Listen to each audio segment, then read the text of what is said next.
अस्सलाम वालेकुम। तो हम एनएडी एंट्रेंस एग्जाम्स के एमसीक्यूज कर रहे थे रिगार्डिंग केमिस्ट्री पोर्शन। सही है। तो इन इस सीरीज में पूरी मैं आपको वो सारे एमसीक्यूज करवा रहा हूँ। ठीक है। जो कि केमिस्ट्री के एग्जाम में एनएडी में आते हैं। सही है। तो अगर आप चाहते हैं कि आप you should be able to score 20 above out of 25, तो आप कम अज कम ये एमसीक्यूज तो सारे करके जाएं, क्योंकि जितने भी वीडियोस बनाई हैं अभी तक मैंने, ये पार्ट 4 है। तो ये बेसिकली एक कलेक्शन है सारे सारे पास्ट पेपर प्रैक्टिस पेपर्स का और वर्कशीट्स का, जो मैंने की थी while preparing for my entrance exam. और अल्हम्दुलिल्लाह मैंने दोनों फेजेस में, फेज 1 और फेज 2 दोनों के केमिस्ट्री पोर्शन में 20 अबव स्कोर किया था आउट ऑफ 25। सही है। तो with the help of these MCQs जो मैं करवा रहा हूँ आपको, ठीक है। तो ये बहुत इंपॉर्टेंट है। सही है। इसको शेयर करें। सही है, विथ योर कॉलीग्स। सही है। तो स्टार्ट करते हैं विदाउट फर्दर अडू। तो एक और एमसीक्यू जो आपसे पूछता है, देता है आपको एग्जाम में, वो है कुछ फॉर्मूलाज। जैसे एक कंपाउंड होता है मैग्नेसाइट, इसका फॉर्मूला पूछता है। तो याद रखना इसका फॉर्मूला क्या है। MgCO3। मैग्नेसाइट का फॉर्मूला होता है MgCO3, मतलब मैग्नीशियम कार्बोनेट। ये होता है आपके पास मैग्नेसाइट। सिमिलरली एक और चीज होती है जिप्सम। तो इसका फॉर्मूला क्या होता है। इसका फॉर्मूला होता है calcium sulphate dot half mole of H2O। तो ये है आपके पास जिप्सम का फॉर्मूला। सही है। आगे बढ़ते हैं। अच्छा, एक और चीज जो पूछता है एमसीक्यूज में कि बताएं कि मरकरी यानी Hg,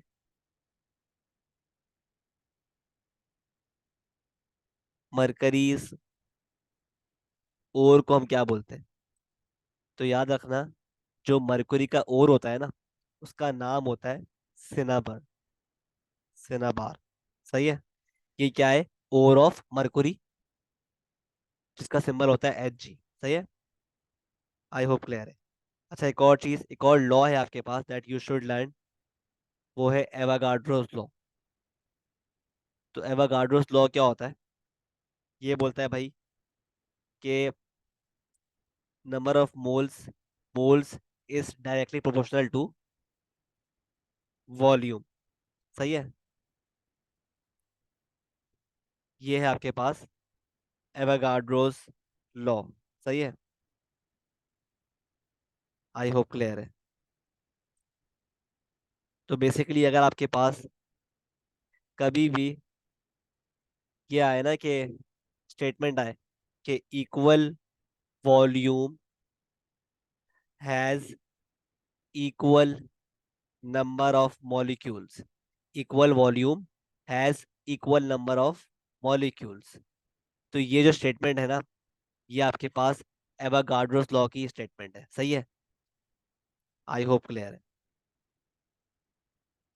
अच्छा, एक और चीज समझ लो भाई, कि आपके पास एक चीज होती है कैल्शियम फ्लोराइड और PO4 2। सही है। तो आपके पास ये जो है ना, पूछता है आपसे कि ये जो कंपाउंड है, ये ऑप्शन ए दिया होता है आपको, क्या है। Apatite, magnesite, option C phosphorite, D chalcoid. सही है। तो जाहिर सी बात है, इसमें फॉस्फोरस आ रहा है एंड में, तो ये क्या हो जाएगा, ये हो जाएगा फॉस्फोराइड। ठीक है। ये भी एमसीक्यू आया था एग्जाम में। ठीक है। इसके अलावा एक और चीज पूछता है आपसे एमसीक्यू में कि हेसिस लॉ जो होता है is not applicable for, Hess's law is not applicable for, option A heat of formation, option B heat of reaction, option C heat of combustion, option D to identify exo and endothermic reactions. ठीक है, तो याद रखना हेसिस law जो है वो applicable होता है इसके लिए भी, इसके लिए भी, इसके लिए भी। हाँ, अगर हमें किसी रिएक्शन को आइडेंटिफाई करना है एक्सो या एंडो, तो उससे उसके लिए हेसिस लॉ एप्लीकेबल नहीं होता। ठीक है, आई होप क्लियर है। वो हम किस तरह चेक करते हैं एक्सो या endo? Simply by looking at the delta H. अगर डेल्टा एच आपके पास पॉजिटिव है तो क्या हो जाएगा, क्या हो जाएगा आपके पास रिएक्शन? एंडोथर्मिक। अगर डेल्टा एच नेगेटिव है तो आपके पास रिएक्शन इज एक्सोथर्मिक। तो यहाँ पे कहीं भी हमारे पास हेसिस लॉ अप्लाई नहीं हो रहा। ठीक है, जबकि इन तीनों हीट्स में वी अप्लाई हेसिस लॉ। ठीक है, आगे बढ़ते हैं। अब क्या बोल रहा है कि एक और एमसीक्यू आता है कि पेंट, पेंट जो होता है ना, paint contains, option A binder, option B filler, option C dryer, option D all. तो याद रखना पेंट में बाइंडर, डायर और फाइलर ये तीनों चीजें होती हैं। तो आंसर क्या होगा? ऑल। ठीक है, आगे बढ़ते हैं। भाई देखो, एक और चीज आपको यू शुड नो कि ह्यूमन बॉडी में जो मैक्सिमम अमाउंट ऑफ स्टीरॉयड है ना, वो कौन सा है? मैक्सिमम अमाउंट ऑफ स्टीरॉइड्स कौन सा है हमारे पास ह्यूमन बॉडी में? वो है, उसका नाम है कोलेस्ट्रॉल। ठीक है, कोलेस्ट्रॉल। सही है, ये भी, इसका भी एमसीक्यू बनता है। ठीक है, इसके अलावा you should also know the first law of thermodynamics. ठीक है, जो क्या है कि अगर if the amount of heat is added to the system, तो बेसिकली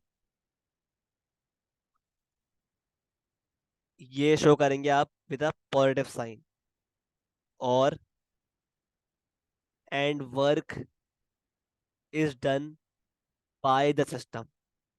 अगर सिस्टम खुद वर्क कर रहा है, बाय द सिस्टम है, तो इस केस में वर्क डन जो होगा वो भी क्या होगा? पॉजिटिव। तो अगर हम ये दो कंडीशंस लेकर फर्स्ट लॉ बनाते हैं, तो क्या बनता है फर्स्ट लॉ? कि internal energy is equal to heat added plus work done by the system. ठीक है, ये लॉ बनता है फर्स्ट लॉ ऑफ थर्मोडायनेमिक्स। ये क्या है? इंटरनल एनर्जी, और ये है से heat is, amount of heat is added, जब भी हम प्लस से शो कर रहे हैं। क्यू होता है हीट, और डब्ल्यू क्या है? Work done. क्योंकि बाय द सिस्टम है तो अगेन हम प्लस से शो कर रहे हैं। अगर लेट से आपके पास क्या होता है ये, if the amount of heat is expelled, सही है, अगर हीट सिस्टम से निकाल ली होती है, हम निकाल रहे होते हैं, तो इस केस में क्या होता है? हीट, हीट होती नेगेटिव, क्यू होता नेगेटिव। और अगर हम work done on the system कर रहे होते हैं, ऑन द सिस्टम, बाय नहीं, ऑन द सिस्टम कर रहे होते, तो उस वक्त वर्क डन क्या होता है? नेगेटिव। तो जब जो ये आपके पास लॉ है ना, ये कुछ इस तरह बनता कि internal energy is equal to minus Q plus minus W. ठीक है, तो आप चेक कर रहे हो यहाँ माइनस क्यों आ गया? क्योंकि यहाँ अब सिस्टम से हीट निकाल ली गई है, निकाल ली जा रही है, और work done on the system हो रहा है, बाय द सिस्टम नहीं हो रहा। ठीक है, तो ये इस तरह आप बेसिकली इस फर्स्ट लॉ ऑफ थर्मोडायनामिक्स को वो करते हो, चेंज करते हो based on the condition given. सही है, आई होप क्लियर। आगे बढ़ते हैं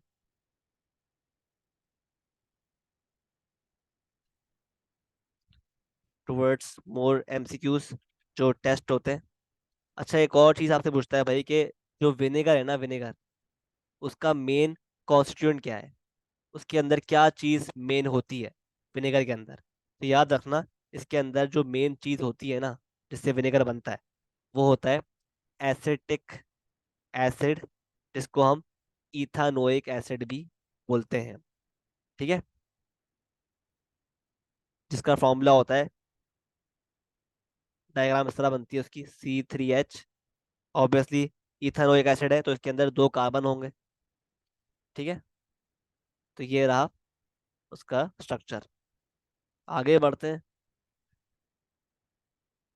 अच्छा, अब एक और चीज पूछता है भाई कि एक और एक कंपाउंड है, NH4OH। पूछता है भाई इस कंपाउंड के दरमियान कौन सी बॉन्डिंग हो रही है, इस कंपाउंड में कौन सी बॉन्डिंग हो रही है। ठीक है, तो याद रखना कि NH4OH जो है ना, इसमें NH4 प्लस, ये एक कैटायन है, और OH नेगेटिव, ये क्या है, एक एनायन। ये दोनों आपस में बॉन्ड हुए में आयोनिक बॉन्ड के थ्रू। ठीक है, तो इसके दरमियान क्या हो रही है, आयोनिक बॉन्डिंग। सही है, आई होप क्लियर है। इसका भी एमसीक्यू बनता है। ठीक है, एक और एमसीक्यू जो बनता है वो पूछता है आपसे कि HCl इज, ऑप्शन ए देता है आपको non polar, B polar, C polar covalent, D all. तो याद रखना HCl जो है वो क्या है, पोलर कोवेलेंट है। ठीक है, सही है, आई होप क्लियर है। अच्छा, एक और चीज आपसे पूछता है भाई कि एक और क्वेश्चन आया है कि आता है 0.33 molar molarity of C2H5OH and 0.333 m of CH3COH reacts to form 0.666 m ester and water at equilibrium। ठीक है, फाइंड केसी। अब देखो, केसी निकालने के लिए you should no a fact for this question, कि हमें पता है भाई कि सोल्यूशन क्या होगा, कि एसिड एसिड और एस्टर, सॉरी अल्कोहल, मिल के बनाते हैं एस्टर। ठीक है, इसको हम क्या बोलते हैं, इस रिएक्शन को क्या बोलते हैं हम, एस्टेरिफिकेशन। ठीक है, आपने पढ़ा होगा ऑर्गेनिक केमिस्ट्री में। तो याद रखना कि all esterification reactions have a KC of value 4.0। ठीक है, तो जितने भी हमारे पास एस्टेरिफिकेशन रिएक्शंस है ना, उनका केसी क्या होता है, 4। ठीक है, तो ये इसका आंसर हो जाएगा। आई होप क्लियर। ठीक है, अब क्या बोल रहे हैं आपसे, एक और एमसीक्यू आता है कि हाइड्रोलिसिस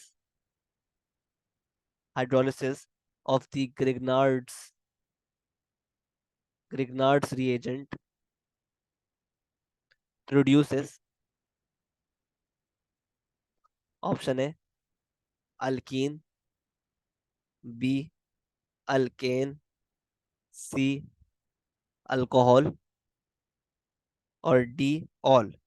तो याद रखना, आपके पास ये रहा ग्रिग्नार्ड्स रिएजेंट। ठीक है, इसको अगर आप हाइड्रोलाइज करोगे, मतलब रिएक्ट करोगे विद वाटर, तो आपके पास जो चीज बनेगी ना, वो क्या बनेगी, RH बनेगा, और साथ में MgOH और X। ठीक है, तो हमेशा जब भी आप ग्रिग्नार्ड्स रिएजेंट को हाइड्रोलाइज करोगे, रिएक्ट करोगे विद वाटर, तो आपके पास ये जो है क्या बनेगा, अल्केन बनेगा। Alkane will be produced. सही है,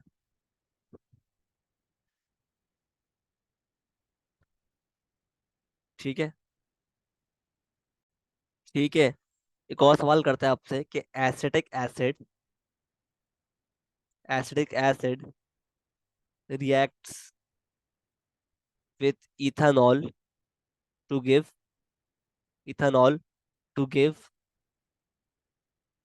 देखो आपको पता है यार कि एसिडिक एसिड क्या है। एक एसिड है, ठीक है। और इथानॉल क्या है? एक अल्कोहल है। तो आपने अभी पढ़ा कि एसिड प्लस अल्कोहल क्या बनता है? एस्टर बनता है। तो अगर आप एसिडिक एसिड को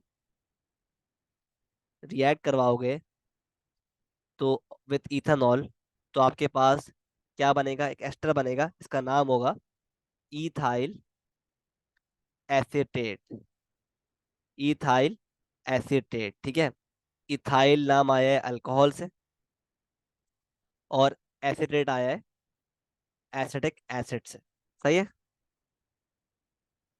ठीक है। आई होप क्लियर है।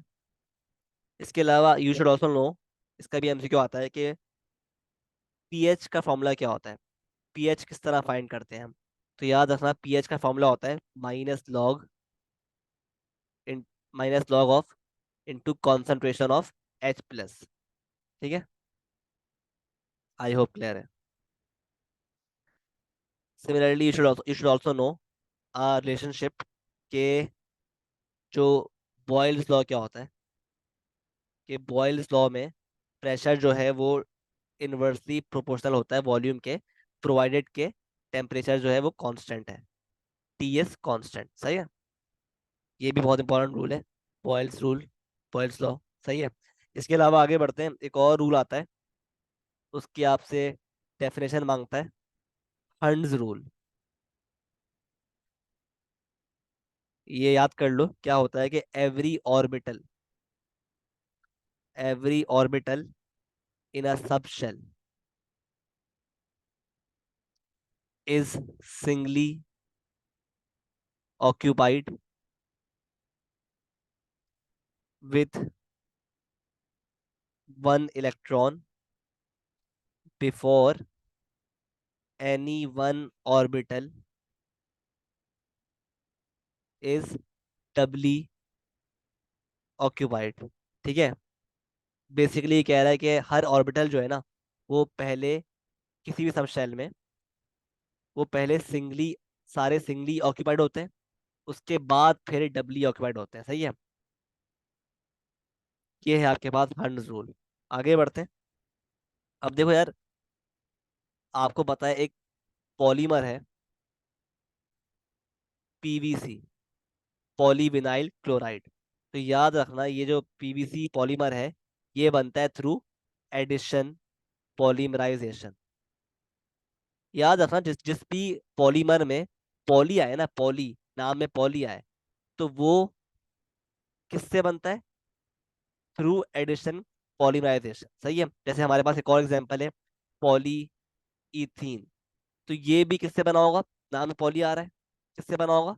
एडिशन, पॉलीमराइजेशन से। सही है, सही है, आई होप क्लियर है।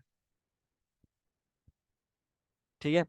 अच्छा, एक और सवाल आता है, एमसीक्यू आता है, कि which makes permanent water hard?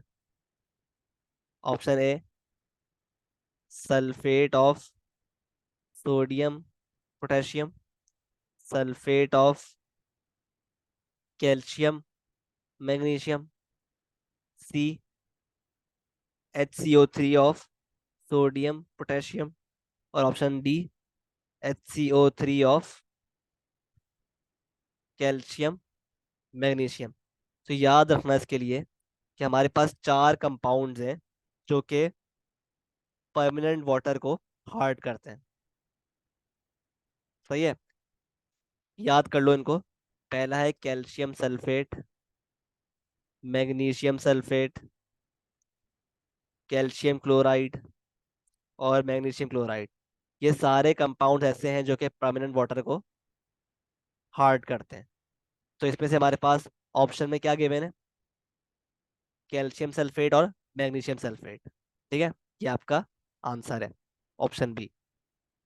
ठीक है, आगे बढ़ते हैं।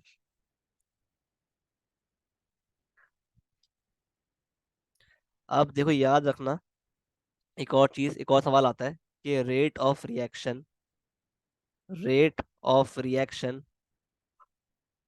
Depends upon depends upon a concentration of reactants and products पर unit time. Option B, concentration of खाली reactants. Option C, concentration of products. D, none. तो याद रखना, रेट ऑफ रिएक्शन डिपेंड करता है कंसंट्रेशन ऑफ रिएक्टेंट्स पर, ठीक है, ना के प्रोडक्ट्स पर। सही है, आई होप क्लियर है। ठीक है, एक और चीज एमसीक्यू आता है कि जो फैट है ना, fat nutrient, it combust and produces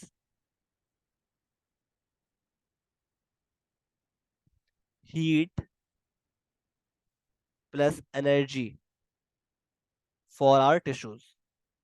ठीक है, जो हमारी बॉडी में फैट होता है ना, वो क्या करता है, कंबस्ट करता है और प्रोड्यूस करता है हीट और एनर्जी हमारी हमारे टिश्यूज के लिए। तो इसका भी एमसीक्यू आता है, पूछता है आपसे, ठीक है, क्या काम है फैट्स का। सही है। अब एक और सवाल आता है मोल्स के हवाले से कि when 1 mole of H2 reacts with 0.5 moles of O2 to give 1 mole of H2O, then 54 gram of H2O is produced by।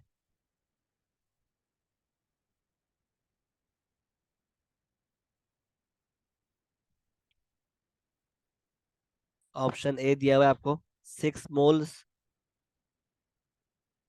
of H2, B 18.06 into 10⁻23 moles of O2, option C 200 cm³ of O2, या D, none. सही है। तो आपसे क्या बोल रहा है भाई कि आपके पास 1 मोल ऑफ H2O जब रिएक्ट कर रहा है with half mole of O2, तो क्या चीज बन रही है, 1 मोल ऑफ H2O बन रहा है। सही है, सही है। तो अब अगर हम बेस्ड ऑन दिस रिएक्शन, पहले हम क्या निकालते हैं, लेट से, तो आप चेक कर रहे हो कि जब हमारे पास 1 मोल ऑफ हाइड्रोजन है, तो उससे 1 मोल ऑफ H2O बन रहा है। सही है, सही है। तो पहले हम क्या करते हैं, फिर क्या बोलता है वो क्वेश्चन में कि अगर 45 ग्राम ऑफ H2O बन रहा है, तो पहले हम क्या करते हैं, इस 45 ग्राम ऑफ H2O जो बन रहा है उसको कन्वर्ट करते हैं into moles with the help of formula N = mass over mr। तो मास क्या दिया हुआ है, 54, mr क्या है H2O का, 18, तो n आ गया 3। तो कह रहा है कि 3 मोल्स बनाने के लिए ऑफ H2O आपको, हम चेक कर लेते हैं पहले कि हमें कितनी हाइड्रोजन चाहिए, एक्स, क्योंकि 1 मोल ऑफ H2 से हमारे पास 1 मोल ऑफ H2O बन रहा है। और तो एक्स मोल्स ऑफ H2 से कितने 3 मोल्स कैसे बनेगा, तो एक्स निकाल लेते हैं, क्रॉस मल्टीप्लाई कर दो, तो आंसर क्या आ रहा है, x = 3, कि 3 मोल्स ऑफ H2 से ही हमारे पास H2O बनेगा। सही है, 3 मोल्स ऑफ H2O से ही हमारे पास H2O बनेगा। ठीक है। तो इस वर्किंग से हमारे पास, हमने ये तो प्रूफ कर दिया कि जो आंसर पार्ट ए है वो तो गलत है। ठीक है। अब पार्ट बी और सी चेक कर लेते हैं। अब हम चेक करते हैं ऑक्सीजन के हवाले से। ठीक है। सही है। बल्कि हम एक काम करते हैं, हम इसको इस तरह प्रूफ नहीं करते। ठीक है।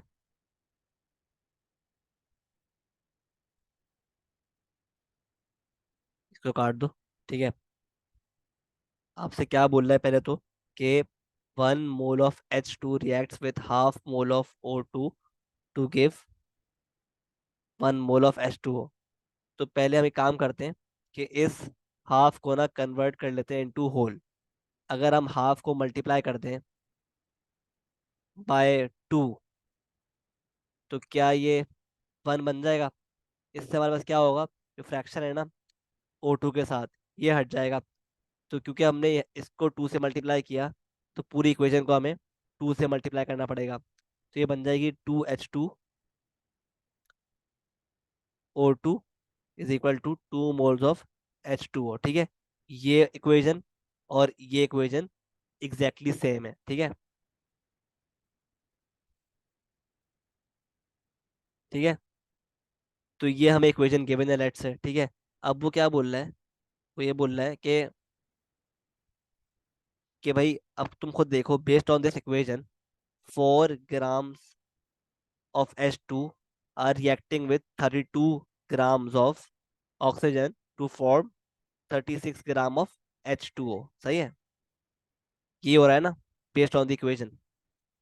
तो देखो, अगर हम बात करें हाइड्रोजन की, तो 4 ग्राम से हमारे पास 36 ग्राम H2O बन रहा है। 4 ग्राम ऑफ हाइड्रोजन से 36 ग्राम ऑफ H2O बन रहा है। तो अगर हमें 54 ग्राम्स बनाना है, जो कि उसने कहा हुआ है क्वेश्चन में, तो हम एक्स हाइड्रोजन यूज करेंगे। तो अगर आप क्रॉस मल्टीप्लाई करो तो क्या आंसर आ रहा है, एक्स इज इक्वल टू 5.2 ग्राम। ठीक है। ठीक है। तो हमारे पास एक्स क्या आ गया, 5.2 ग्राम। अब इसको आप कन्वर्ट कर दो मोल्स में। N is equal to M/MR। तो एन क्या हो जाएगा, एम है 5.2, अपॉन MR क्या है, हाइड्रोजन का 2। तो मोल्स क्या हो गए, 2.6 मोल्स ऑफ H2 गैस। ठीक है। तो हमें 2.6 मोल्स चाहिए of H2 to produce 54 gram of H2O। लेकिन दिए हुए क्या है, उसने उसने दिए हुए क्या है, 6 मोल्स दिए हुए। तो इसकी वजह से हमने प्रूफ कर दिया भाई ऑप्शन ए तो गलत है। अब हम ऑप्शन बी को इस तरह और सी को भी गलत प्रूफ करते हैं। ठीक है।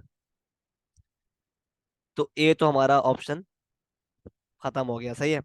अब बात कर लेते हैं ऑक्सीजन की।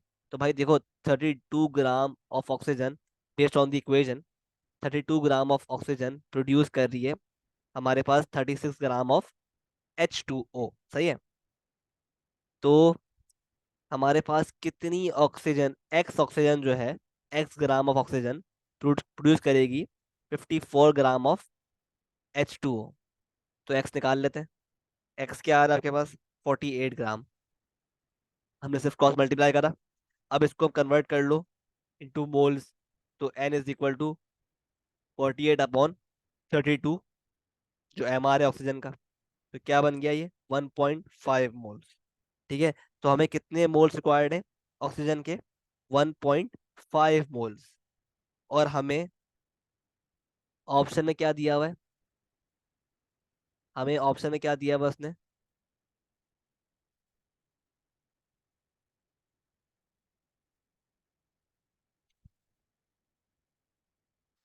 हमें उसने ऑप्शन में दिया हुआ है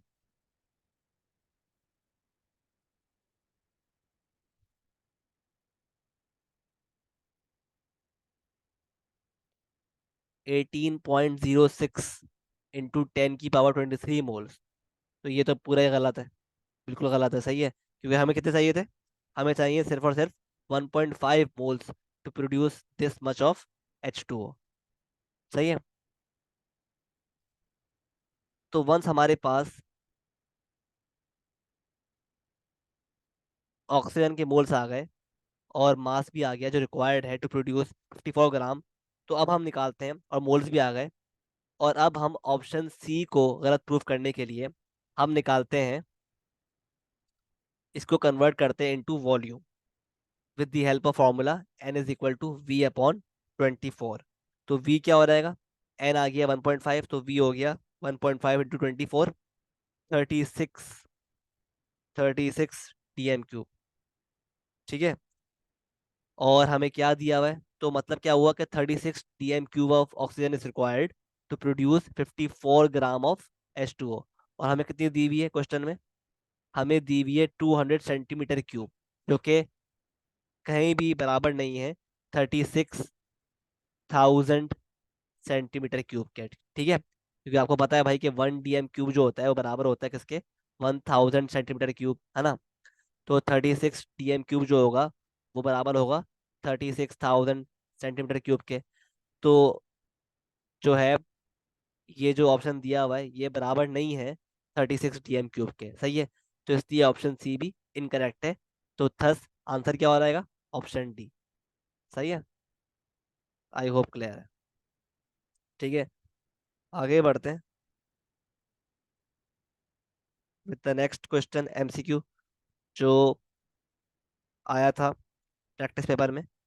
कह रहा है कि 28% H2SO4 in 2 litre is, option A 28 grams, B 540 grams, C 64 grams, और डी 5.4 ग्राम्स। ठीक है, तो देखो याद रखना भाई, for this you should know the basic conversions, कि जो 1 लीटर होता है ना वो बराबर होता है 1000 मिलीलीटर के, और 1 लीटर मजीद बराबर होता है 1000 ग्राम के। ठीक है, ये आपको कन्वर्जन याद रखनी है। सही है, तो बेस्ड ऑन दिस, जो 2 लीटर है वो किसके बराबर हो गया, तो 2 litre is equal to 2000 grams. सही है। अब कह रहा है कि बेसिकली आपसे सिंपल पूछ रहा है कि 28% ऑफ 2000 ग्राम कितना होगा। तो 28% ऑफ 2000 ग्राम्स अगर आप निकालोगे with the help of calculator, तो आपके पास आएगा 540 ग्राम, जो कि ऑप्शन बी है। सही है, आगे बढ़ते हैं विद द नेक्स्ट MCQ। क्या बोल रहे हैं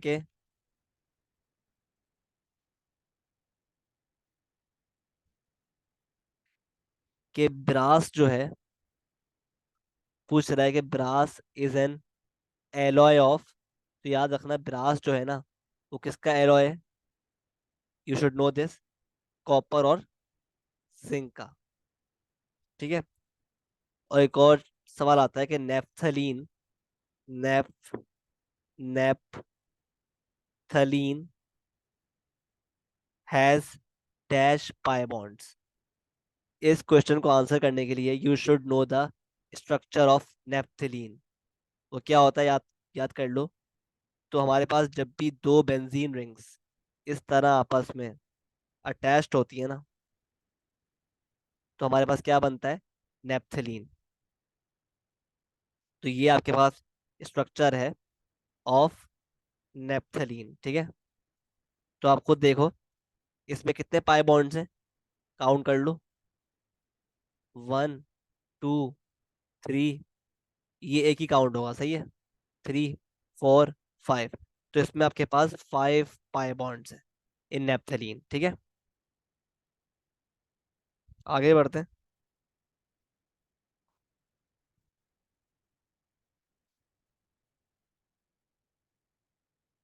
अच्छा, एक और सवाल आता है कि which of the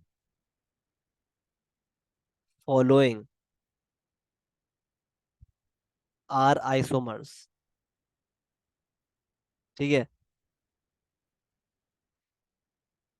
di methyl ether and ethyl alcohol, क्या ये दोनों आपस में आइसोमर्स हैं? चेक कर लेते हैं। तो डाई मिथाइल ईथर जो है, ये होता है कुछ CH3O, ये है आपके पास डाई मिथाइल ईथर। और जो इथाइल अल्कोहल है, इसका फॉर्मूला क्या होता है? Molecular formula C2H5OH। सही है। ठीक है, C2H5OH, मतलब बेसिकली ये क्या है? इथेनॉल है ना? इथेनॉल है, ठीक है। तो आप चेक करो, क्या इन दोनों कंपाउंड्स का मोलेकुलर फॉर्मूला सेम है? क्योंकि आइसोमर्स के लिए कंडीशन क्या होती है पहली, कि they should have the same molecular formula. तो इसके पास दो कार्बन है, यहाँ भी दो कार्बन है। इसके पास कितने एच हैं? 3 + 3 6, और यहाँ पर भी 6 है। ठीक है, 6 है। इसके पास एक ओ है, यहाँ भी एक ओ है। तो क्योंकि मोलेकुलर फॉर्मूला सेम है लेकिन डिफरेंट स्ट्रक्चरल फॉर्मूला है, और डिफरेंट इनके पास फंक्शनल ग्रुप्स हैं, तो वी विल से कि दे आर आइसोमर्स। ठीक है। सिमिलरली एक और ऑप्शन आपको दिया हुआ है कि एसीटोफिनॉन एंड 2 बेंज एल्डिहाइड। ठीक है। तो ये किस तरह पता लगाओगे कि एसीटोफिनॉन किस तरह बनता है? ये एक बेंजीन रिंग है, इसके ऊपर अटैच्ड है सी, ये बन गया एसिटोफिनोन। और 2 बेंजल्डिहाइड किस तरह बनता है? बेंजीन रिंग, उसके ऊपर अटैच्ड है सी। तो आप चेक कर रहे हो, इन दोनों कंपाउंड्स का मोलेकुलर फॉर्मूला सेम नहीं है। क्यों नहीं है? क्योंकि यहाँ पर एक एडिशनल सी है, जबकि यहाँ पर सी नहीं है। ठीक है। तो ये they can not be the isomers of each other. ठीक है। तो आइसोमर्स के लिए you should know how to name the organic compounds, and you should know how to draw them as well. सही है। अच्छा, एक और सवाल आता है, बड़ा ही फ्रीक्वेंट सवाल है कि why does a rain drop of liquid why a rain drop of liquid is spherical? कि एक रेन का ड्रॉप स्फेरिकल क्यों होता है? तो याद रखना, इसका आंसर सिंपल है, because of minimum ratio of surface area and volume. Because of minimum ratio of surface area and volume. तो ये इसका आंसर है। ठीक है। एक और सवाल एमसीक्यू आता है कि fatty acids are present in, option A दिया हुआ है oil, B paints, C soap, D all. ठीक है। तो याद रखना कि फैटी एसिड जो है ना, तो याद रखना फैटी एसिड जो है वो इन सब में फाउंड होते हैं। ठीक है। तो आंसर क्या होगा? डी। ठीक है। आई होप क्लियर है।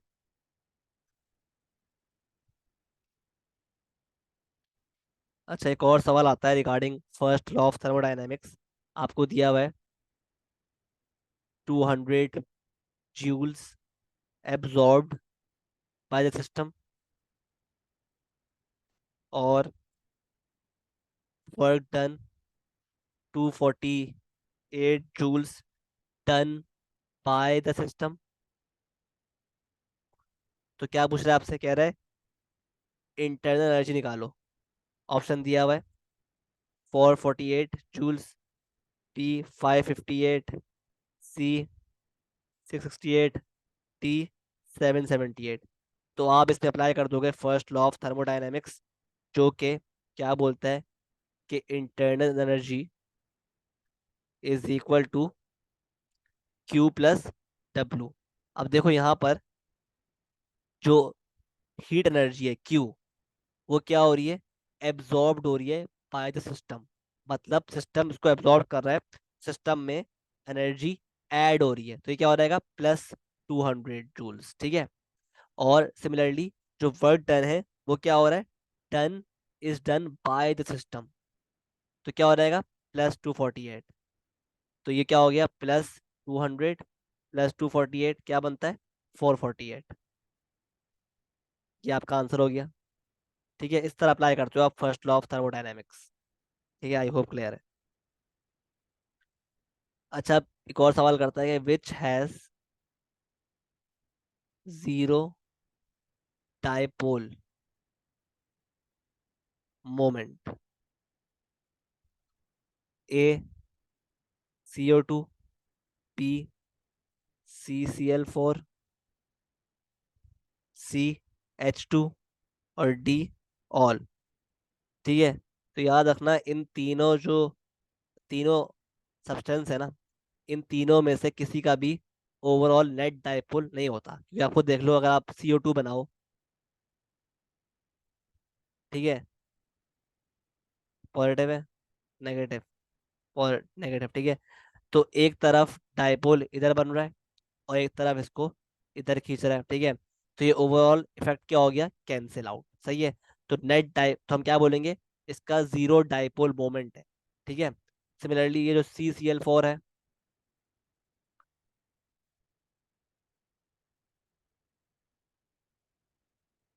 ठीक है, तो आप चेक कर लो इसमें भी, एक यहाँ से बन रहा है मोमेंट, एक यहाँ से बन रहा है, एक यहाँ से बन रहा है, एक यहाँ से बन रहा है, तो ओवरऑल क्या हो गया, पूरा मोमेंट कैंसिल हो गया। सेम होता है in the case of H2, तो इसका आंसर क्या होगा, ऑल, सही है।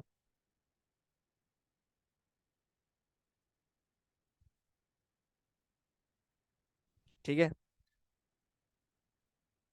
क्यों ऐसा क्यों है, क्योंकि इसकी वजह क्या है, मेजर वजह कि ये सारे जो कंपाउंड्स है ना, ये क्या है, सिमेट्रिकल कंपाउंड्स हैं। सब क्या है, सिमेट्रिकल कंपाउंड्स हैं। तो क्योंकि ये सिमेट्रिकल कंपाउंड्स हैं या सब्सटेंसेस हैं, तो सिमेट्रिकल कंपाउंड्स में आपका डायपोल मोमेंट क्या होता है, जीरो होता है। ठीक है, अब कह रहा है आपसे, सवाल करता है, which is a nucleophile, A benzene, B BF3, C butane, और डी A and B। ठीक है, तो याद रखना, न्यूक्लियोफाइल क्या होता है, ये वो रिएक्टेंट होता है, reactant which gives electron pair to form a covalent bond. तो बेसिकली हम इलेक्ट्रॉन रिच स्पीशीज को क्या बोलते हैं, आर न्यूक्लियोफाइल। ठीक है, क्योंकि ये न्यूक्लियोफाइल रिएक्शंस के दौरान अपना इलेक्ट्रॉन पेयर गिव करता है to form a covalent bond. और आपको पता है भाई, इन सारे कंपाउंड में से हमारे पास बेंजीन वो कंपाउंड है जो कि इलेक्ट्रॉन रिच है।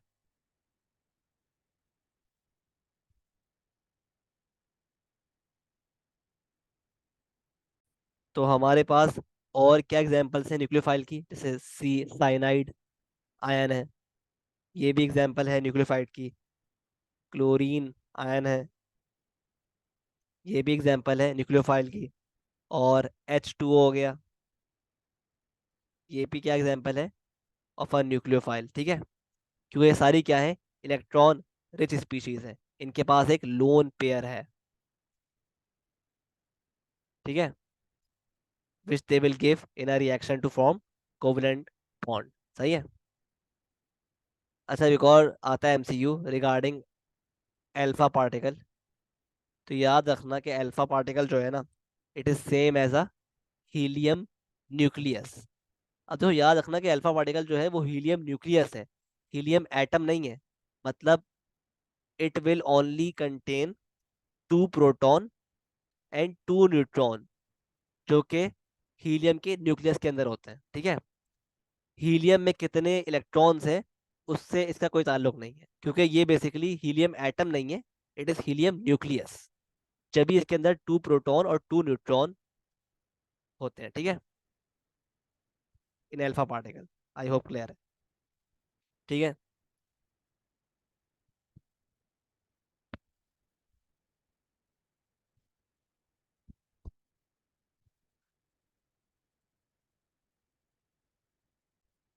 एक और सवाल आता है एमसीक्यू में, पूछता है आपसे कि number of neutron in periodic table in comparison with proton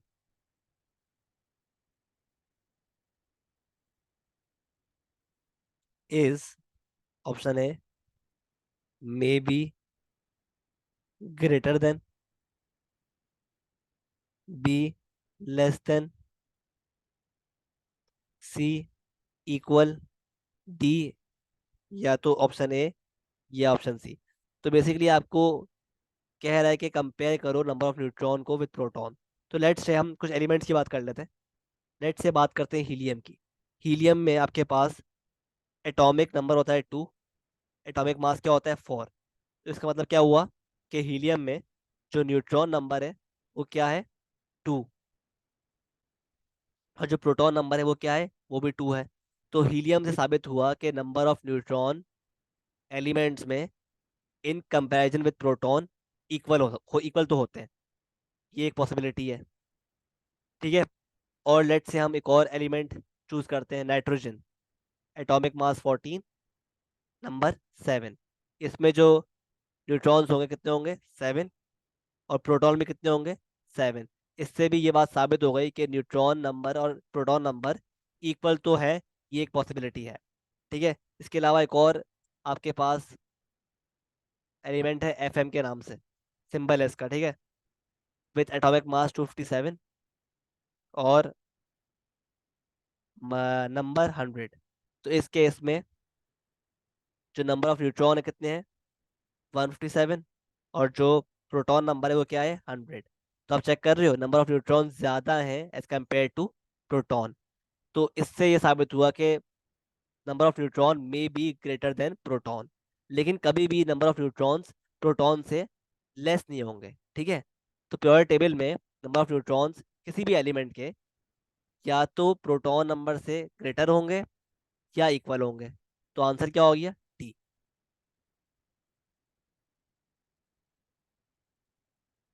I hope clear है सब कुछ। ठीक है। अब कह रहा है which is not a lipid, which is not a lipid. तो ऑप्शन ए दिया हुआ है आपको स्टीरॉइड, बी ग्लाइसरीन,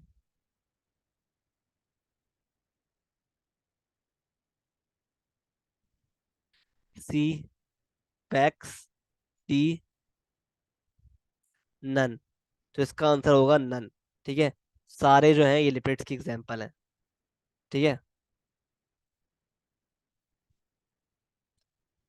और एक और चीज, एक और पॉइंट जो आपको याद रखना है वो क्या रखना है कि स्ट्रॉन्ग एसिड्स जो होते हैं ना, strong acids have week conjugate basis. ठीक है। जब भी आपके पास कोई स्ट्रॉन्ग एसिड होगा तो उसका जो कॉन्जुगेट बेस होगा वो हमेशा क्या होगा वीक। और सिमिलरली अगर आपके पास कोई वीक एसिड होगा उसका जो कॉन्जुगेट बेस होगा वो क्या होगा स्ट्रॉन्ग। ठीक है। सिमिलरली अगर आपके पास कोई स्ट्रॉन्ग बेस होगा तो उसका जो कॉन्जुगेट एसिड है वो क्या होगा वीक। सही है। इस तरह काम करता है ये। ठीक है। आई होप सब कुछ क्लियर है।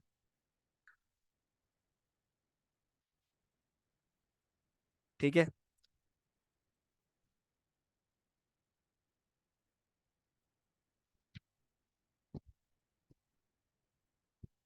सही है, आगे बढ़ते हैं।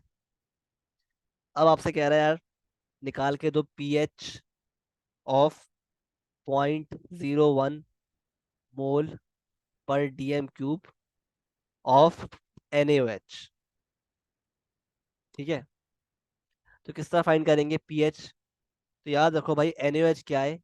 एक स्ट्रॉन्ग बेस है ना, स्ट्रॉन्ग बेस है। तो it will completely ionise in water. अगर आप इसको एक्वस सोल्यूशन में डालोगे तो ये क्या बन जाएगा? It will give sodium and OH negative ions, है ना। तो क्या मतलब हुआ कि क्योंकि ये स्ट्रॉन्ग एसिड है तो ये पूरा का पूरा अपने आयंस में डिसॉल्व हो जाएगा। तो जो आपके पास कंसंट्रेशन होगी NaOH की, वही कंसंट्रेशन होगी इन आयंस की भी, है ना, क्योंकि ये पूरा 1:1 का रेशो है। सही है। तो जो इसकी कंसंट्रेशन है वही इसकी भी है, वही इस आयन की भी है। ठीक है। तो बेस्ड ऑन दिस, अगर हम पीएच निकालना चाहते हैं तो we will apply this formula के pH plus POH is equal to 14। ये फॉर्मूला अप्लाई करोगे आप। ठीक है। हमें पीएच निकालनी है, लेकिन हमें OH की कंसंट्रेशन पता है। ठीक है। तो पीएच निकालने के लिए हम क्या करेंगे? 14 माइनस कर देंगे POH से। ठीक है। तो pH is equal to 14 minus, अब POH किस तरह निकालेंगे? POH निकालने के लिए,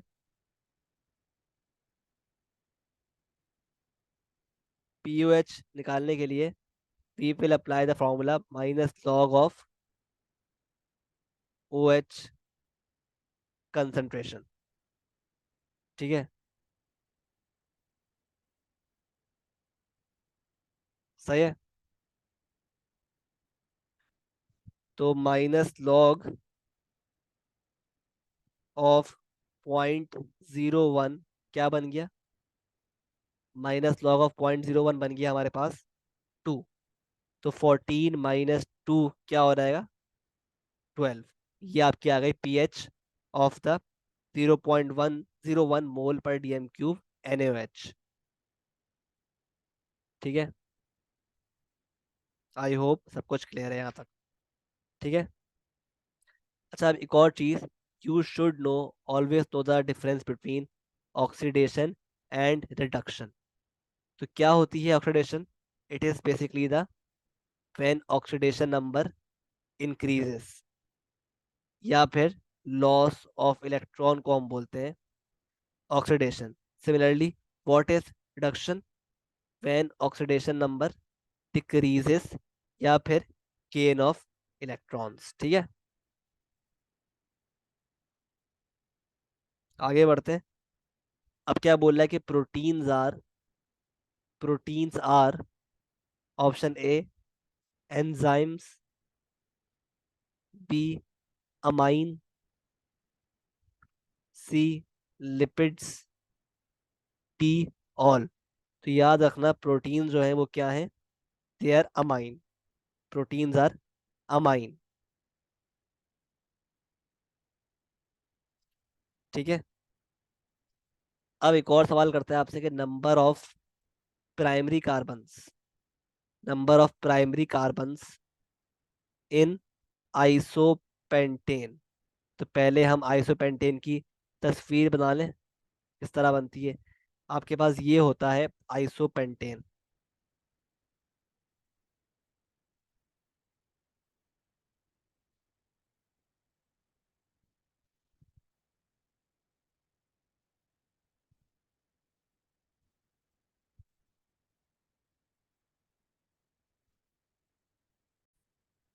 ठीक है, तो आपके पास आइसोपेंटेन किस तरह होता है?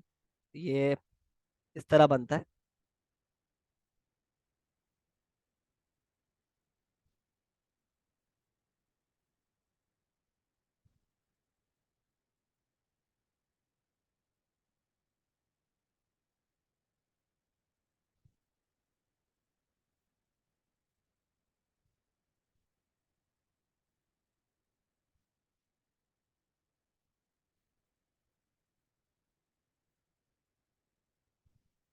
तो ये रहा आपके पास isopentane.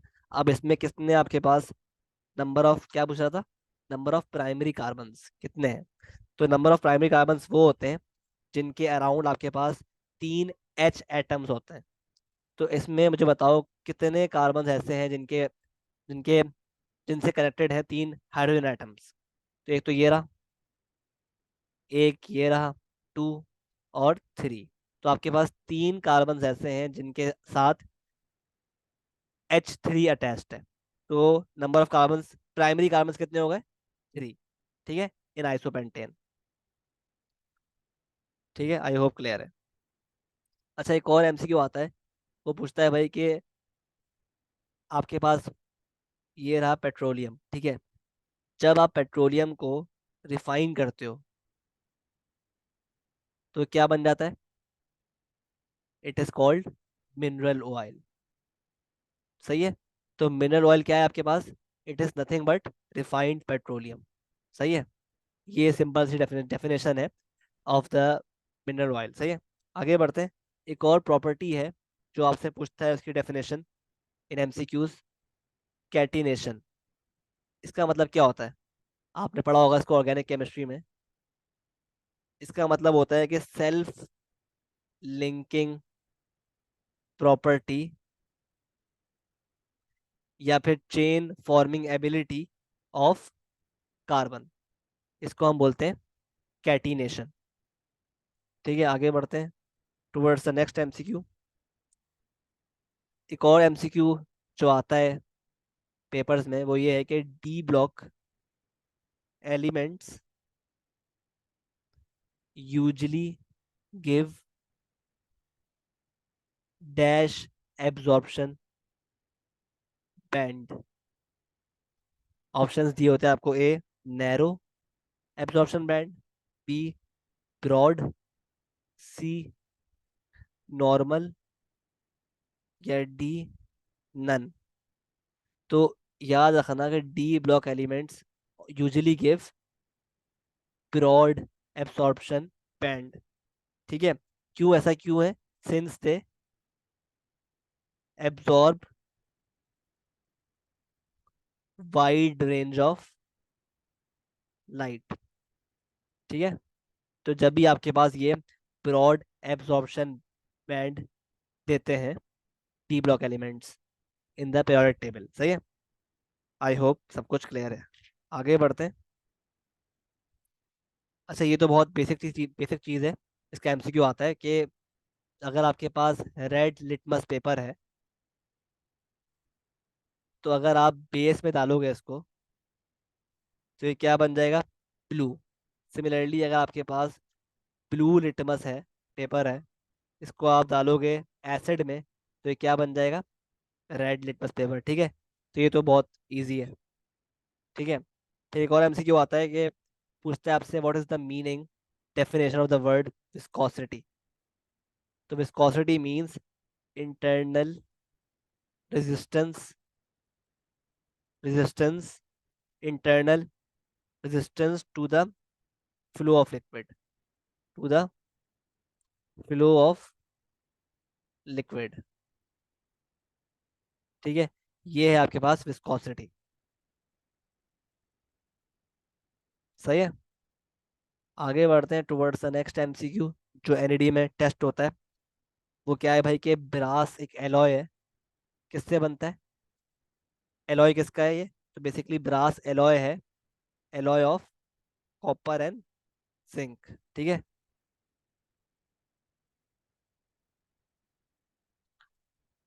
Moving on.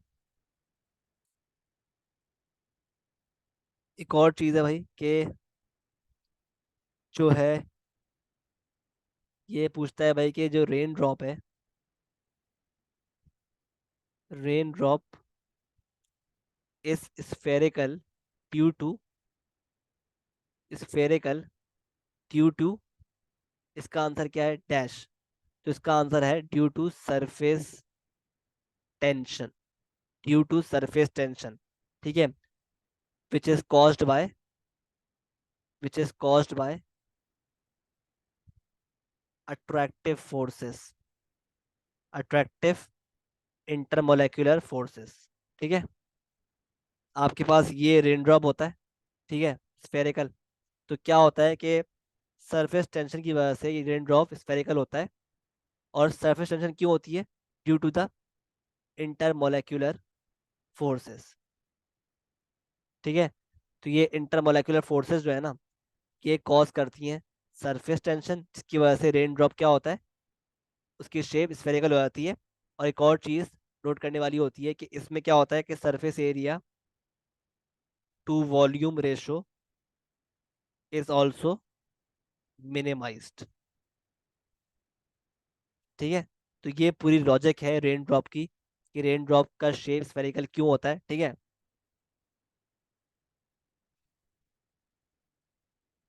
I hope clear है। सही है। अच्छा, अब एक और प्रोसेस होता है, इसको हम बोलते हैं सब्लिमेशन। तो जब भी आप सॉलिड से डायरेक्ट कन्वर्ट कर दो सॉलिड को इनटू गैस, तो इस प्रोसेस को हम बोलते हैं सब्लिमेशन। ठीक है, आई होप क्लियर है।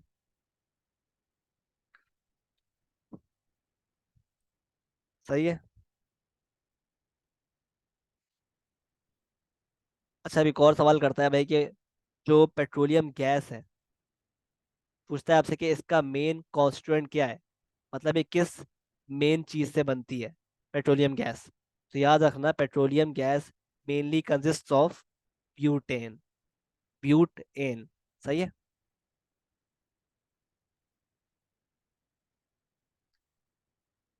ठीक है, इसके अलावा you should also know the shapes of the some of the common molecules. जैसे लेट्स से CO2 है, तो अब पूछता है CO2 का जो शेप क्या है, स्ट्रक्चर क्या है, लीनियर है, एंगुलर है, टेट्राहेड्रल है, या वो है ऑक्टल है। तो आपको पता होना चाहिए कि CO2 जो है ना, वो इस तरह बनता है, C बीच में होता है, O2। ठीक है, तो याद रखना CO2 का जो स्ट्रक्चर होता है ना, वो क्या होता है, it is linear. It is what? Linear. सही है, याद रहे। सही है। और इसका ऑब्वियसली डायपोल मोमेंट क्या होता है? Dipole moment is zero. ठीक है, आई होप क्लियर है। इसका डायपोल मोमेंट क्या होता है? जीरो। क्यों? क्योंकि ये सिमेट्रिकल होती है। सही है। अच्छा, एक और जो बहुत फ्रीक्वेंटली रिपीटेड MCQ है, वो आता है भाई कि वाटर गैस का फॉर्मूला क्या होता है, वाटर गैस। तो याद रखना, वाटर गैस जो है ना, उसका फॉर्मूला होता है कार्बन मोनोऑक्साइड प्लस H2, ये मिला के बनाते हैं वाटर गैस। सही है। आगे बढ़ते हैं towards the next MCQ।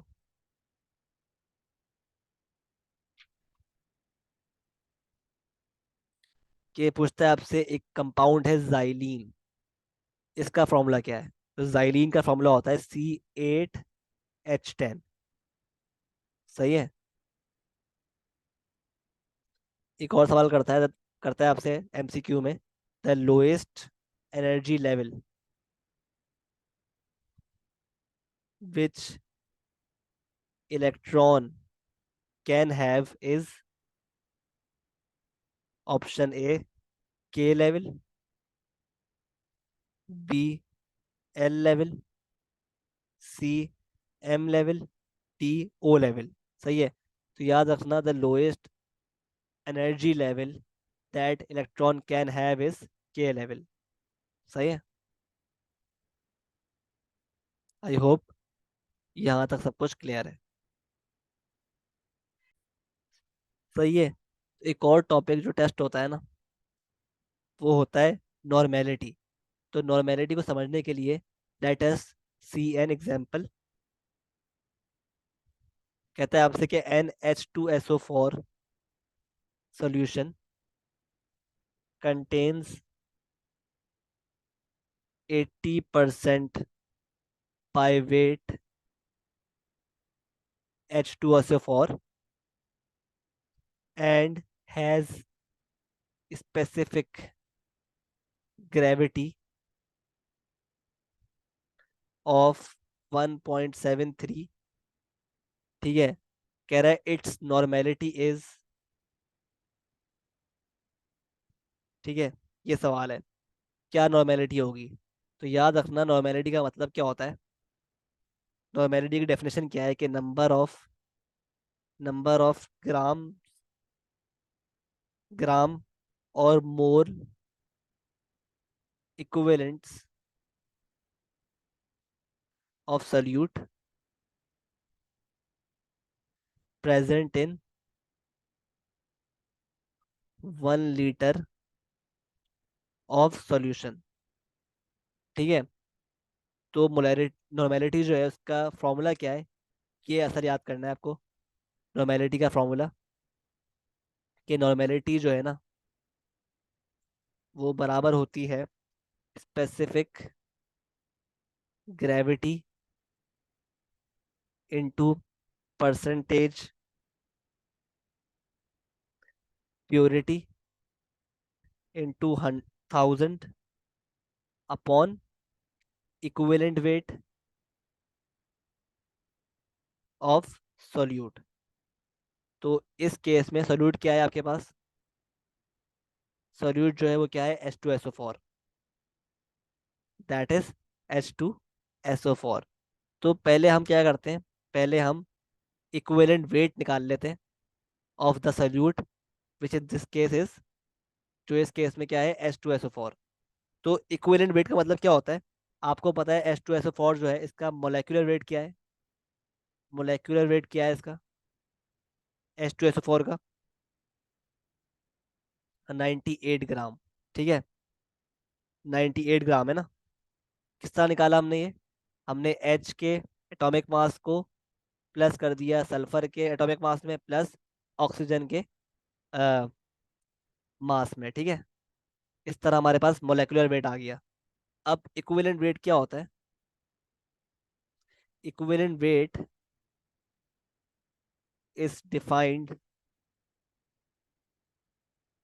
By number of H molecules, hydrogen molecules.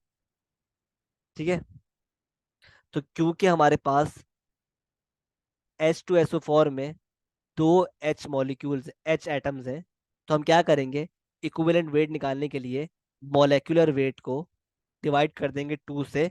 जो आंसर आएगा वो क्या होगा आपका? Equivalent weight.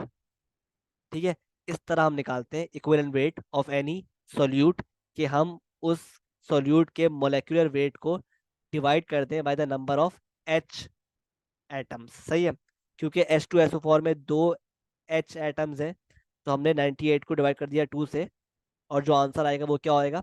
Equivalent weight. सही है, अब निकाल लेते हैं नॉर्मेलिटी। तो नॉर्मेलिटी बराबर है स्पेसिफिक ग्रेविटी के, जो दिया हुआ है आपको 1.73, क्वेश्चन में दी हुई है, मल्टीप्लाई बाय परसेंटेज प्योरिटी, वो भी गिवन है। क्या है प्योरिटी? 80%, मतलब 0.8 इंटू 1000 अपॉन इक्विवेलेंट वेट, जो हम निकाल चुके हैं 49 ग्राम। तो आपके पास इस तरह आ गई नॉर्मेलिटी, जो कि आ रही है 28.2। ठीक है, ये है आपके पास नॉर्मेलिटी।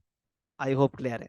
ठीक है, तो नॉर्मेलिटी का फॉर्मूला आपको याद रखना है to work with the numericals.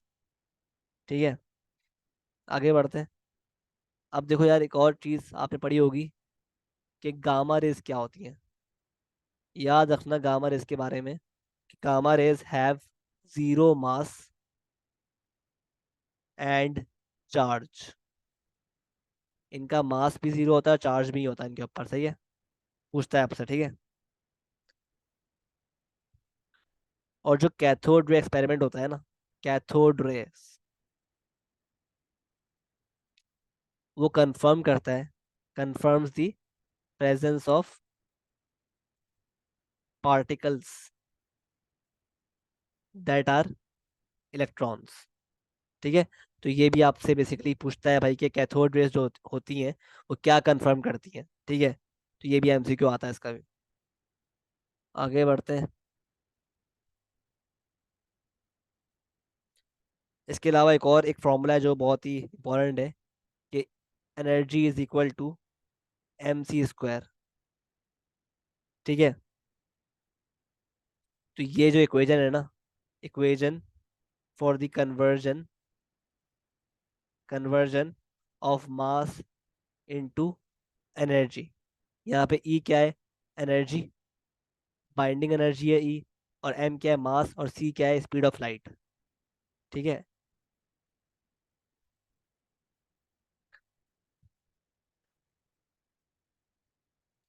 और एक और चीज याद रहे गामा रेस के बारे में, ये इनका सिंबल है गामा रेस का।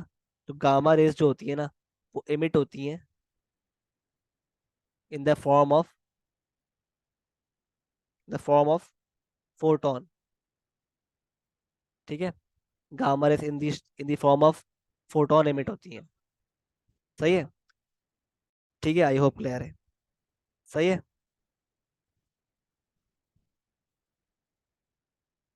इसके अलावा एक और चीज पूछता है आपसे कि फ्रक्टोज का फॉर्मूला क्या होता है? फ्रक्टोज का फॉर्मूला, तो याद रहे कि फ्रक्टोज का molecular formula is the same as glucose formula, क्योंकि फ्रक्टोज जो है वो बेसिकली ग्लूकोज का क्या है? आइसोमर है ना। तो इसका मोलेकुलर फॉर्मूला सेम होगा एज ग्लूकोज। बस फर्क क्या होता है कि फ्रक्टोज में एक डिफरेंट फंक्शनल ग्रुप होता है देन ग्लूकोज।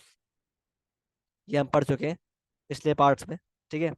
एक और सवाल आता है एमसीक्यू कि which is the most active element? Option A oxygen, B carbon, C chlorine, D fluorine. तो याद रहे कि फ्लोरीन जो है it is the most electronegative element ना। इसकी वजह से this property of fluorine makes it the most active element as well, क्योंकि फ्लोरीन जो है ना, it readily attracts shared pairs of electron towards itself. इसकी वजह से ये बहुत ही आराम से रिएक्ट कर जाता है विथ एनी अदर एलिमेंट। सही है, क्योंकि it is the most electronegative element. सही है।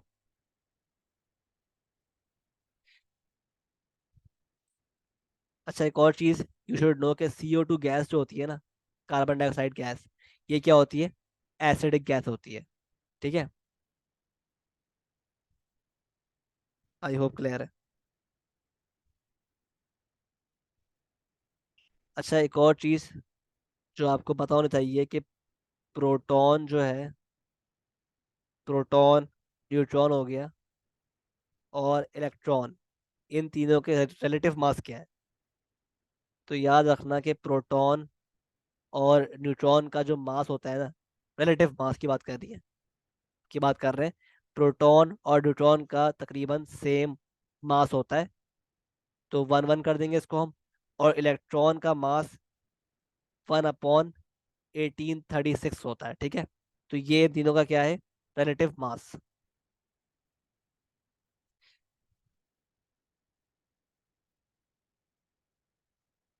ठीक है, आगे बढ़ते हैं।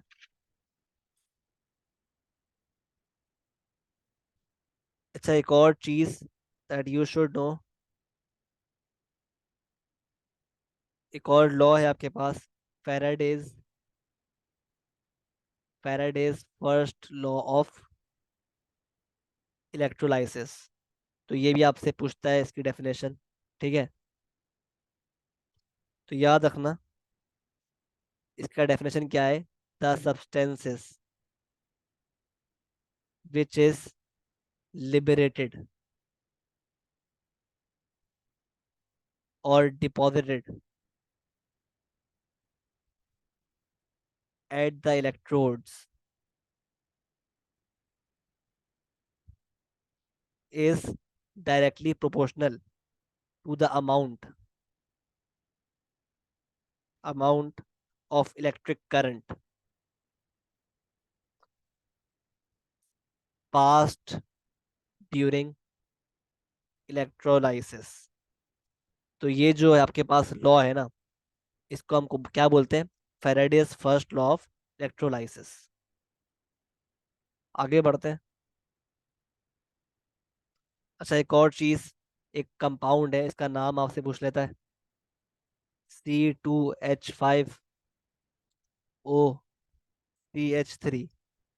तो इसका IUPAC नेम बताना है। तो क्या है भाई? ईथ ऑक्सी मेथेन। ईथ ऑक्सी मेथेन, ये इस कंपाउंड का नाम है, ठीक है।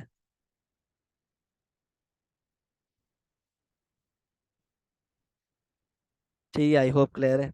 अच्छा, अब आपको you should also know the general formulas of the homologous series of alkane, alkenes and alcohols. तो अल्केन का जो जनरल मोलेकुलर फॉर्मूला होता है, क्या होता है? CnH2n+2। अगर हम बात करें अल्कीन की, तो इसका होता है CnH2n।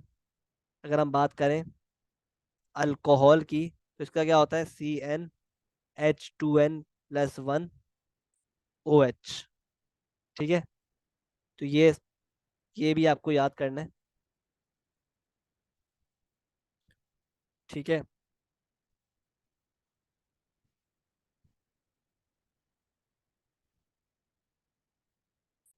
ठीक है, एक और MCQ आता है। आपको एक इलेक्ट्रॉनिक कॉन्फ़िगरेशन दी हुई है, 1s2, 2p6, 2s2, 3p6। ठीक है, और आपसे कहते हैं कि इस कॉन्फ़िगरेशन में किस रूल की वॉयलेशन अकर हो रही है? Which rule violation occurs in this electronic configuration? क्या आपके पास हंड्स रूल वॉयलेट हो रहा है? क्या आपके पास ऑफ बाउ प्रिंसिपल वॉयलेट हो रहा है? क्या आपके पास पॉलाई एक्सक्लूजन प्रिंसिपल वॉयलेट हो रहा है?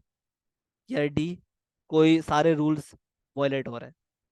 तो याद रखना, देख लेते हैं भाई क्या इसका इस इलेक्ट्रॉनिक कॉन्फ़िगरेशन में हंड्स रूल वॉयलेट हो रहा है, जो कहता है भाई कि हर orbital is occupied by one electron before any orbital is occupied by a second electron in a subshell. कि एक सबशेल में पहले सारे सबशेल में जो सारे ऑर्बिटल्स होंगे ना, पहले वो सिंगली ऑक्यूपाइड होंगे, उसके बाद डबली ऑक्यूपाइड होंगे। तो हम चेक कर लेते हैं। तो आप देखो भाई, ये एस और एस सबशेल है। ठीक है, इसमें दो दो मौजूद है इलेक्ट्रॉन, सही है। पी वाले में 6 हैं। ठीक है, तो एस में 2 हैं, पी में 6 हैं। तो हंट जूल तो यहाँ पे वॉयलेट नहीं हो रहा, ठीक है। लेकिन यहाँ पर ऑफ बाउ प्रिंसिपल वॉयलेट हो रहा है, क्यों? क्योंकि ऑफ बाउ प्रिंसिपल कहता है कि in the ground state electrons fill subshell of the lowest available energy first. ठीक है, ग्राउंड स्टेट में electrons lowest energy energy available energy को पहले फिल करते हैं। ठीक है, तो इसकी जो ये जो कॉन्फ़िगरेशन है, ये करेक्ट नहीं है इस लिहाज से। करेक्ट क्या होगी कॉन्फ़िगरेशन? 1s2, 2s2। 2p6 से पहले आपके पास 2s2 आएगा। 2p6 से पहले 2s2 आएगा, इलेक्ट्रॉन्स पहले 2s2 को फिल करेंगे, फिर उसके बाद 2p6 की तरफ मूव करेंगे। 2s2, 2p6, 3s2, फिर 3p6। ठीक है, और 3p6 से पहले भी यहाँ पर 3s2 आएगा। ठीक है, क्योंकि एस सब shell is at the lower energy than the P subshell. ठीक है, तो इस केस में आपके पास ये रूल की वायलेशन हो रही है, जो कि ऑफ बाउ प्रिंसिपल है। सही है, आई होप क्लियर है। और पॉला एक्सक्लूजन प्रिंसिपल क्या कहता है? ये बोलता है भाई कि in a given orbital only 2 electrons can occupy different quantum states. और ये भी कहता है कि टू इलेक्ट्रॉन्स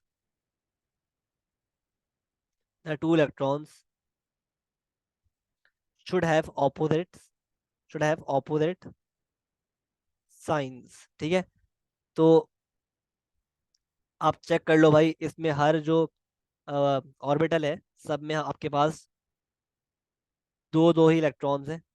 ठीक है। पी एक्स, पी वाई और पी जेड में दो दो करके मिला के छः हो गए। यहाँ पे एस में टू है और यहाँ भी पी में छः है। ठीक है।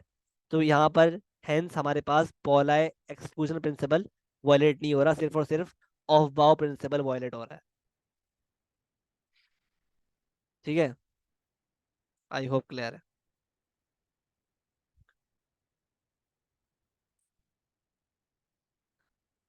एक और सवाल करता है आपसे भाई कि which pair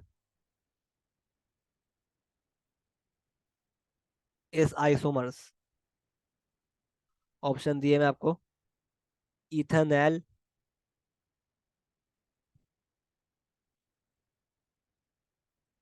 with ethanol,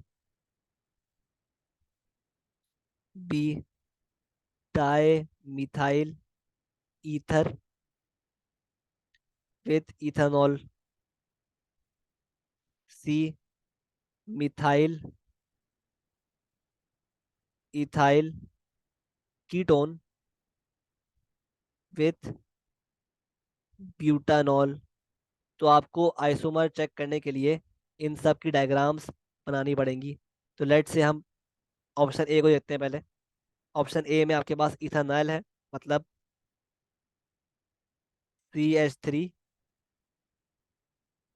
CHO। ठीक है। और आपके पास एक और चीज़ क्या है, इसका जो आपके पास वो है मोलेकुलर फॉर्मूला क्या हो गया, C2H4O, है ना। और साथ ही आपके पास इथेनॉल भी है। इथेनॉल का क्या फॉर्मूला होता है, ये इसका स्ट्रक्चर है।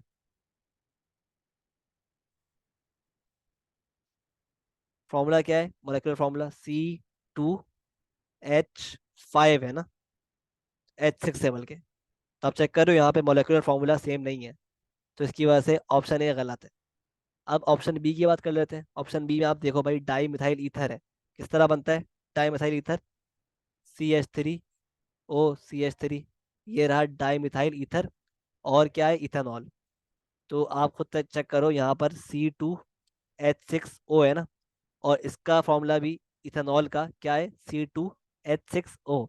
तो आप चेक कर रहे हो, दोनों का मोलेकुलर फॉर्मूला सेम है, लेकिन स्ट्रक्चर डिफरेंट है। ठीक है। तो हैंस ये दोनों B is the right answer. ठीक है। B is the right answer.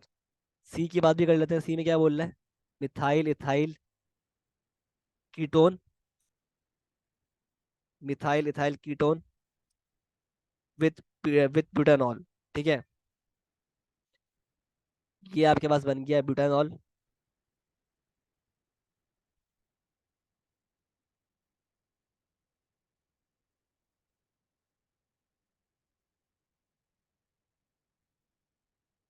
ठीक है। और ये रहा butanol with the formula C4H10O। सही है। और साथ ही हम बनाते हैं मिथाइल इथाइल कीटोन। ये देख लेते हैं। तो ये रहा कीटोन ग्रुप।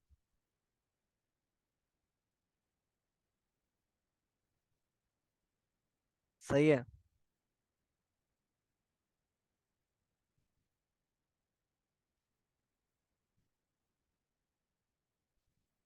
ये रहा मिथाइल और ये रहा इथाइल। ठीक है। तो इसमें आपके पास कितने कार्बन हो गए, चार कार्बन है और नौ हाइड्रोजन है और आपके पास एक ऑक्सीजन है। तो आप चेक कर रहे हो, इसमें मोलेकुलर फॉर्मूला सेम नहीं है। That is why they are not the isomers of each other. तो आपका आंसर क्या हो गया, बी। ठीक है। अब देखो आपसे क्या बोलता है एक और क्वेश्चन में कि in which of the following dipole moment exist करता है। एग्जिस्ट, ए दिया हुआ है CO2, बी CH4, सी NH3, डी नन। तो इसका आंसर बहुत ही क्लियर है। आप पढ़ चुके हो भाई कि जो CO2 होता है सिमेट्रिकल है, तो थस डायपोल मोमेंट उसका जीरो होता है। तो ऑप्शन ये गलत है। और CH4 भी सिमेट्रिकल है, तो ये भी पॉसिबल नहीं है। इसका डायपोल मोमेंट भी क्या होगा, जीरो होगा। लेकिन NH3 जो है अमोनिया, इसका क्या होता है स्ट्रक्चर, बीच में N होता है और 3 H एटम्स अटैच्ड होते हैं, और यहाँ पर इसके पास एक लोन पेयर भी होता है। सही है। तो आप चेक कर रहे हो कि ये अमोनिया है, ये क्या है, ये सिमेट्रिकल नहीं है। ठीक है। इसकी वजह से इसका डायपोल मोमेंट एग्जिस्ट करता है, जो कि क्या है, डाउनवर्ड्स। ठीक है। सही है। तो ये इसका आंसर है। जब भी आपके पास अमोनिया जो है ना, वो क्या होती है, पोलर, क्योंकि इसका डायपोल मोमेंट एग्जिस्ट करता है। सही है। आई होप क्लियर है। ठीक है। अच्छा, एक और चीज दैट यू शुड नो, जो अक्सर आती रहती है NED के एग्जाम में, वो क्या है भाई, कि जो E1 मैकेनिज्म है ना, E1 मैकेनिज्म, E1 मैकेनिज्म है, it is favoured by favoured by polar solvent. ठीक है, पोलर सॉल्वेंट। सही है। आई होप क्लियर है। ठीक है। E1 मैकेनिज्म जो होता है वो फेवर होता है बाय पोलर सॉल्वेंट। ठीक है। और सिमिलरली, जो लाइक E1 SN2 मैकेनिज्म जो है ना, SN2 मैकेनिज्म, ये भी क्या होता है, फेवर्ड बाय पोलर सॉल्वेंट। और अनलाइक E1 एंड SN2, जो E2 मैकेनिज्म होता है और SN1 मैकेनिज्म होता है ना, ये दोनों फेवर होते हैं बाय नॉन पोलर सॉल्वेंट। ठीक है। ये याद कर लो। ठीक है, इसका रिगार्डिंग मैकेनिज्म्स। ठीक है। आई होप क्लियर है। ठीक है। तो आज के लिए इतना ही करते हैं। ठीक है। तो ये थे अच्छे खासे इंपॉर्टेंट MCQs, जो प्रैक्टिस पेपर्स में आए हैं, वर्कशीट्स में आए हैं और एग्जाम से भी आए हैं। सही है, NED के। तो ये था पार्ट 4 ऑफ दिस वीडियो। इंशाल्लाह हम और पार्ट्स में मज़ीद पास्ट पेपर क्वेश्चंस, MCQs सारे और वर्कशीट्स के जो भी NED में आते हैं, वो हम कवर करेंगे रिगार्डिंग द केमिस्ट्री सेक्शन। अल्लाह हाफिज़।